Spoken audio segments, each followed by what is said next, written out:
Mga kapatid sa pananampalatayang Islam, ang isang taong may kaalaman sa pananampalatayang Islam ay hindi ganun kadali ang kanilang mga obligasyon sa pananampalatayang Islam. Hindi madali sa isang tao na meron kang responsibilidad na ikaw ang magbibigay ng paalala sa mga tao o sa umma na ito. Kundi ito ay may kaakibat na mabigat na responsibilidad sa isang tao, at kapag ito ay hindi niya nagampanan ay magkakaroon siya ng pananagutan sa Allah subhanahu wa ta'ala. Papaanong pananagutan? Kapag ang isang tao na nangangaral siya sa pananampalatayang Islam at siya mismo sa kanyang sarili ay hindi niya sinasabuhay, ay magkakaroon siya ng pananagutan sa Allah subhanahu wa ta'ala.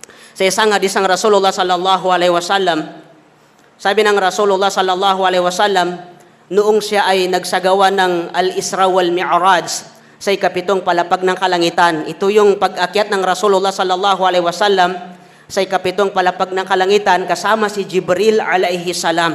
Sabi ng Rasulullah, marartu laylata usriya bi aqwamin tukradu shifahuhum bi maqarida min nar.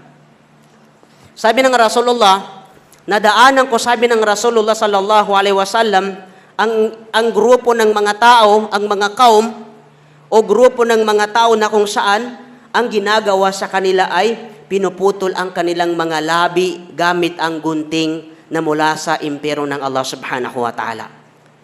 Ibig sabihin, ginugunting ang kanilang mga dila, ang kanilang mga labi at ang gunting na ginamit sa kanila ay mula sa impero ng Allah subhanahu wa ta'ala.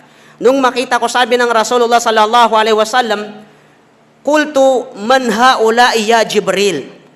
Tinanong ko, sabi niya kay Jibril, kung sino yung mga tao na yon na ganun ang ginagawa sa kanila.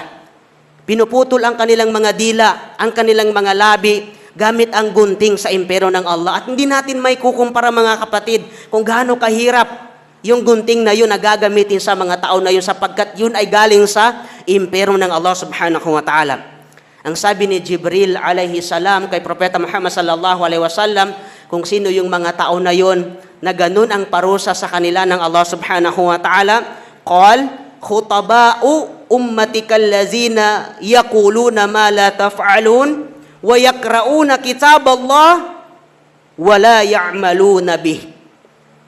Ang sabi ni Jibril alaihi salam, ya Muhammad, yung mga tao na yun na nakita mo, sabi niya, sila yung mga khutaba. Ibig sabihin ng khutaba, sa kahulugan, sa modernong kahulugan, ito yung mga tao na nagsasagawa ng khutba sa mga masjid. Ito yung mga tao na sila ay nangangaral sa panahon natin ngayon. Sila ay nagbibigay ng paalala, pangangaral sa umma na ito. Kaya sabi ni Jibril, sila yung mga khutaba.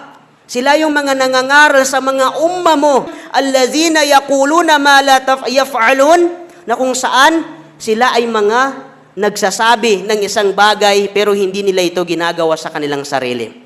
Ibig sabihin, sila yung mga tao, ya Muhammad, na nagbibigay sila ng pangangaral o nangangaral sila sa kanilang kapwa ng mga kabutihan pero sa kanila mismo ay hindi nila ginagawa. Hindi nila ito ina-apply sa kanilang sarili. At wayakrauna kitab Allah wala ya'maluna bihi. At kanilang binabasa ang kitab ng Allah subhanahu wa ta'ala, ang banal na Quran.